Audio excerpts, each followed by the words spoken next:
What's up, guys? I'm Sean. Welcome to the How to Hero YouTube channel, where it's my job to awaken the hero within you. There's a hero within all of us. Today's a day for driving videos, it seems. I get so much inspiration when I'm driving. It's absurd. So, if you guys don't mind these videos, I'll keep doing them. I don't know how much more driving I'm going to be doing, but anyways, whatever. Today I wanted to talk about how to actually change your reality. How do you actually, you're in this reality, let's say you're working a 9-to-5 job, you want to start a business, but you don't really know how to do that necessarily yet, or you've thought about it a bit. You have a relationship with somebody that isn't really going very well, but it's also not horrible, so you're just kind of coping, dealing with it. Let's just pretend that that's you, right?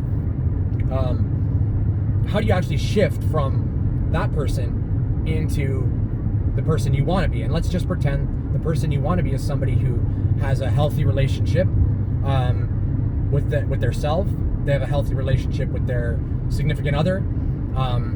They let's say they make quilts. They make beautiful quilts with wild animals on them and sell them online or something on Etsy, or I don't know. And they make around $100,000 a year, because that will be enough for you to feel super abundant and give you the home that you desire, and maybe a Tesla. I don't know. So let's just pretend that's the person you want to be. So when you first start this kind of personal development journey, the first thing you have to understand is, as you change, the people around you don't know what you're doing. They don't get it. So the first thing that you're going to start to notice when you start to make real change is the people around you are going to start to go, hey, you're being weird, and this new you is not good. In fact, you're freaking people out, or you're scaring me, or you're, essentially they'll try to find any way they can to blame you for them getting triggered by the positive change that you're going through, because it shows them the changes in themselves that they're not willing to make. And that causes them this sort of cognitive dissonance, which causes them to then need to place the blame somewhere. And really the only place that they can place it is you. So keep that in mind, especially if you make big shifts like I did. People are gonna make so many assumptions about you. Like it's bananas what people will say. And it's bananas what people will think and then talk about you behind your back and shit like that too. It's crazy. I had no idea. And then I started hearing some of the stuff, and it's funny. There's nothing else you can do but laugh at it. Anyways, so, but that's the first thing. It's an important warning, because people don't realize, and the other people are all concerned with their own stuff, right? Their own thing that's going on with them. They care about other people, but really their identity is in here.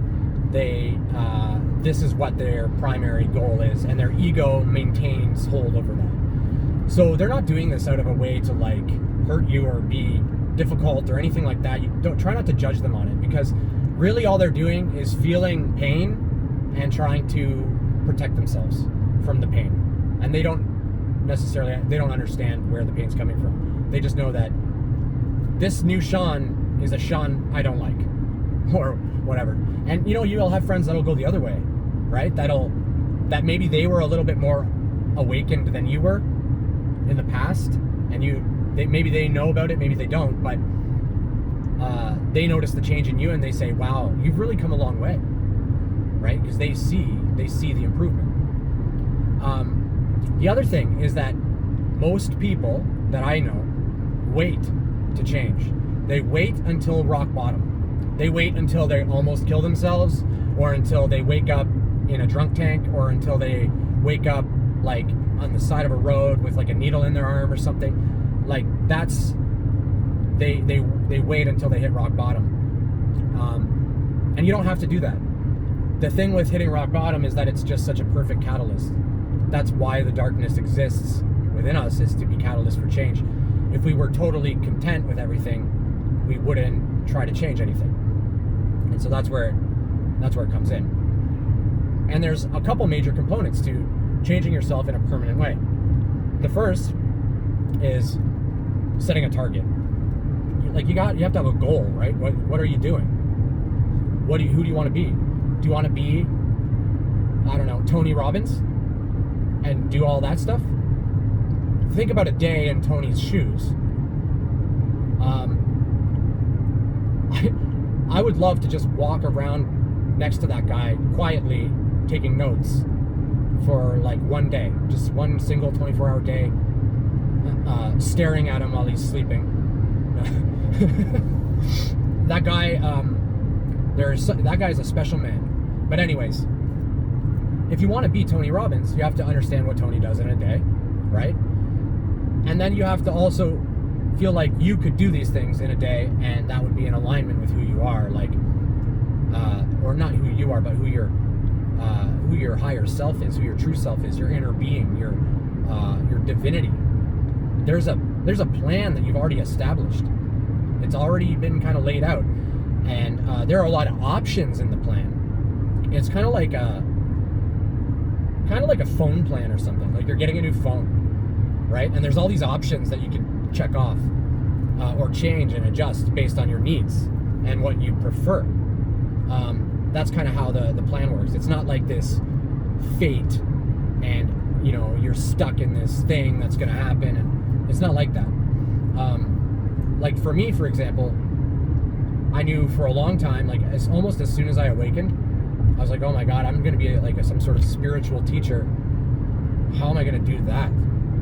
Like I learned that almost immediately at awakening, and I'm like, but I don't have, like, nobody's going to listen to me because I don't know what's happening to me. But that was part of the journey, right? It was part of it for me to try to work through that. And people will listen as long as what you're saying makes sense, and as long as you're speaking about things you know about. So I don't talk about things I don't know about. Easy. I'm an expert in this that I'm talking about because I've done it, and I've experienced quantum shifts in timelines where, I mean, maybe you won't believe this, but where I shifted timelines, and then I was having conversations with people, and they're like, you never told me that, or you didn't say this to me, this is what happened, and it was totally different. And there'd be no reason for them to shift it in any way, that type of thing. Or some people would have different sort of mannerisms, even, where that person would typically be more annoying for me, but they were less annoying because of these mannerisms that they have developed. But the shift was like this, right? Like, so it's not like they improved themselves necessarily. That's that version in this new timeline, which blew my mind. And I've done it a few times. So, I mean, it's either I've lost it, or I'm onto something. And like all the channelers talk about this, like Bashar and Abraham Hicks and everybody, like they talk about this happening, right? So anyways, in order for you to want, like, to know where you're going, you have to have a destination in mind. And it's not just it's easy to pick a person and say, I want to mirror this person. That's a good place to start. But what you want to do is then take some of the nuances, right? Like Tony Robbins has a personal assistant, most likely, that runs a lot of the day-to-day stuff that he just doesn't want to spend brain power on. And you can do that too. You can get a virtual assistant that'll do all of that stuff for you. And then they'll call you and let you know what your day's like. And, they could probably do that stuff for you like an hour or 2 hours a day, and you pay them like $30 a day or something, right? Like, there are so many options for you to then do what Tony's doing. I mean, Tony's assistant's probably paid a lot more and probably does a lot more. But you see what I'm saying? Like, you can adjust things. If you don't need long distance calling, don't get it in your plan, right? So you choose a persona that you want to embody. And then it really is just a case of believing that you can be this person, or that you actually is believing that you are this person. And at first it's uncomfortable because your brain is entrained in other areas. So let's say that you drink a bunch. You're not an alcoholic necessarily, but you probably drink a little more often than you should or something, right? And you want to stop that. The first week or 2 or 3 or year maybe, you're going to keep getting thoughts of drinking. Like, because your brain is used to these habits and is going to keep going back to the way the brain neural pathways work is that the more that a neural pathway is traveled, the more likely that pathway is going to be traveled again. And what meditation does, and there are other things that do this as well, but is it creates more neuroplasticity, which allows for new neural pathways to form easier and become entrained easier. So meditation is great, but it doesn't have to be that sit quiet meditation. This is the second piece, by the way. The first piece, pick a target, figure out who you are, who you're going to be, and then boom, be them, okay? You list out all the things that they do, that they are, the way they talk, whatever it is. Boom, you switch. That's it. You're that person now. And the shift, if you think about it, it does happen that fast. It really does. When you decide, like when an alcoholic decides they're not going to drink anymore, that shift was like that. They thought about it a bunch and went like back and forth, whatever, and then maybe they hit rock bottom, and that catalyst was enough for them to say, all right, I'm done forever. But that shift happened right away, right? And so we don't have to wait for those catalysts. Most of us still will. But the next step is meditation. It doesn't have to be that sitting down meditation. What we're really trying to go for is that flow state.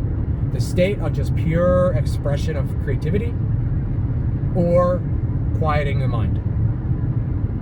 You can do it staring at a candle flame is a good one for people that don't like to close their eyes or they get like all lost in thought. Staring at a candle flame is really good for people with ADHD. For example, like myself, I never was diagnosed, but I'm like pretty sure that I would have been diagnosed with ADHD had I not been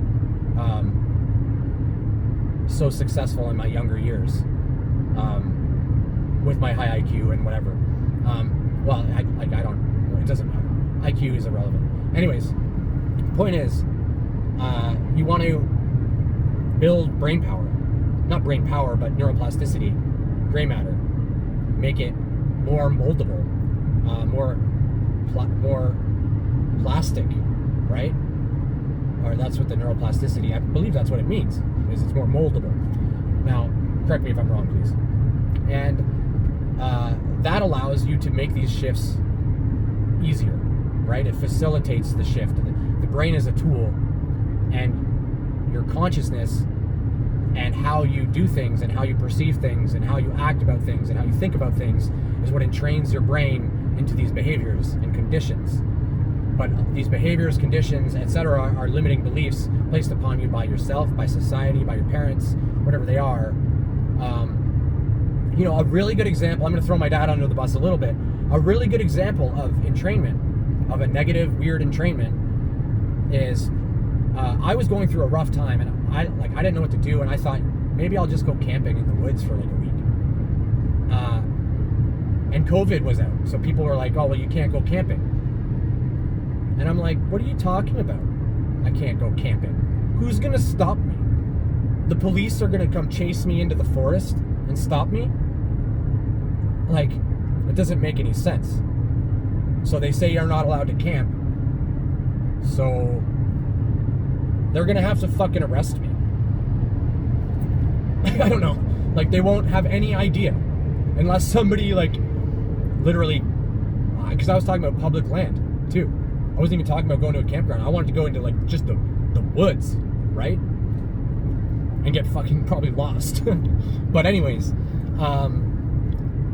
and then I told my dad about it, and he's like, let me show you camping. And he wanted to take me to Toronto to show me where the homeless people have set up like a shanty town, like a tent town. Because that's camping. When I said camping to him, without like a campground, that's what he envisions. In his mind, that's the option. That's what I'm talking about doing. And like I could not get him off it.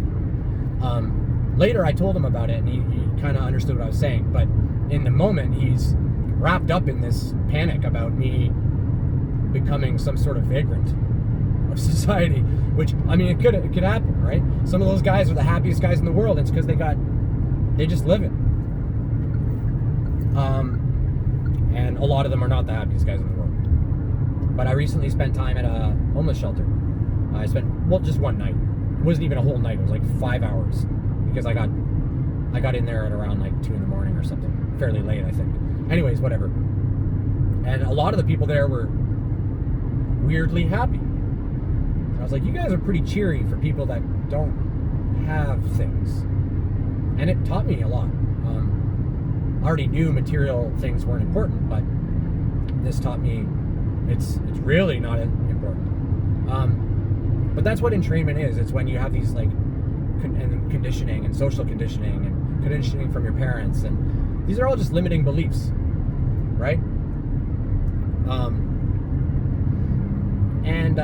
You need to recognize what your limiting beliefs are. Whenever you hear yourself say, "Oh, I don't think I can do that because," check yourself. In 3 kilometers, take exit 94 for Hazel Road. Check yourself, because that's conditioning. That's your limiting beliefs stopping you from pursuing something you want to pursue. Possibly something that your inner being brought to you intuitively to think about. Your higher self drops these little intuitive knowings into your psyche for you to process, because your higher self wants you to be the best you that you can be, the you that is in alignment and is in perfect harmony with itself. That's what your higher self wants. And like whenever you're telling yourself, "Oh, I can't," that's when you need to look at, actually I probably can. One time I was channeling something, and somebody, I guess it was oh wait, that's the wrong exit. See, I don't know what I'm doing. This is why you shouldn't film videos while I drive. But anyways, this will probably be the last one anyway. The third thing that you do is you shift. So you make the plan and you shift it. Now at first, you're gonna have to keep reminding yourself. You're gonna have to keep reminding yourself to shift. You're gonna have to be like, "Oh, that's right. I forgot. I'm not Sean A. I'm actually Sean 2.0." And then maybe you don't like Sean 2.0, and you're like, actually I gotta make Sean 3.0. And so I'm on like Sean 9.0 right now.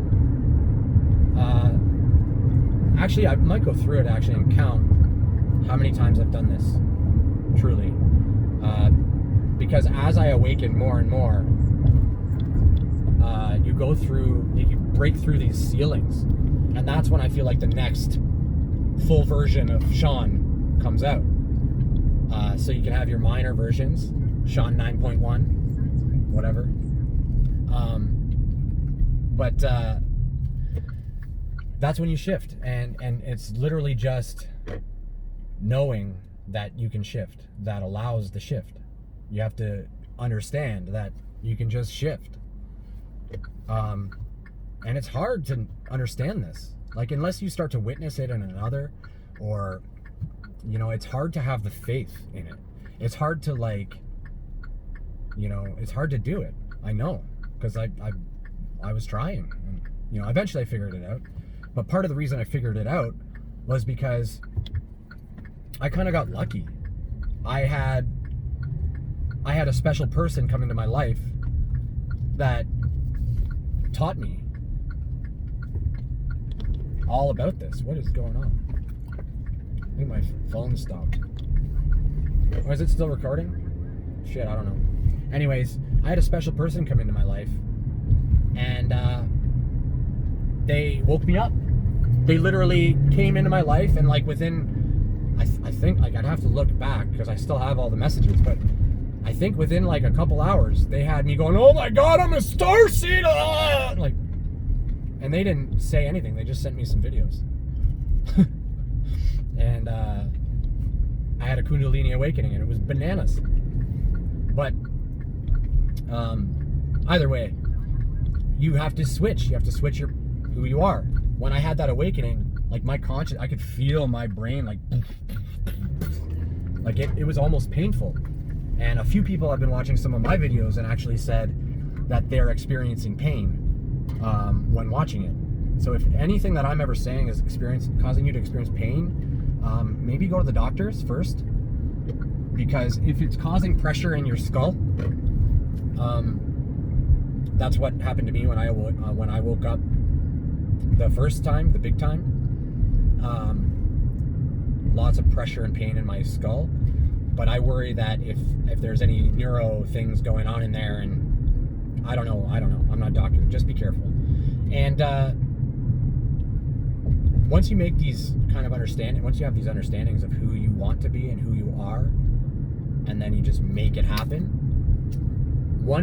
My tricks, and I haven't told this to, I think I've only told my parents and my best friend. I do it's almost like a baptism. I get naked, I jump into cold water. First I do a meditation, like just a standing quick meditation where I'm setting the intent that when I come up from this water, I will be the person that I set out to be. I am that person when I come out of the water. And I do it under a full moon, if possible. I don't know why, it just felt like the thing to do. And that's when I experienced the biggest quantum shifts, when I did it that way. Because it had something to do with me just being, like, I had so much faith in the moon and the energy from the moon, and the energy from the moon pulling on the water in the cells, right? That's how I believe the moon, if we were talking in scientific terms, I believe how the moon manipulates our energetic makeup is through the water in our body. Now, correct me if I'm wrong. I have no idea. I'm just sort of, that's my theory. When I came out of the water naked, first of all, make sure you're somewhere where being naked in the water is fine. I was at my dad's house, and oh my God, he has Nest cameras all at the back, so he got a show probably. But yeah, I dove naked in the water and I came out and I was the new person, and I just felt it in my entire being. I could just feel that I was the new person, and so that's what I would recommend. I'd do that, because like even if you do it in the bath with cold water, the cold water I think is important because it shocks you so much. Do a cold plunge. Go to a gym and just like do a cold plunge or something. Like if any of the gyms around you have it, or ask them like pretend you want to be a member and then ask if you can try their cold plunge. That's a good little trick. And then you can just roam around the city doing cold plunges every day. And then, you know, like in a year you'll be Sean 365.1. One of them didn't go very well, so it's just a minor version. Anyway, that's all I got for this video. If you enjoyed it, click that like button. It really helps the channel. If you want to see more of the stuff I make, consider subscribing. And other than that, you know, be who you want to be. Stop letting people form you for you. Because people will tell you all day all the things that you can't do. And all the reasons you can't do them.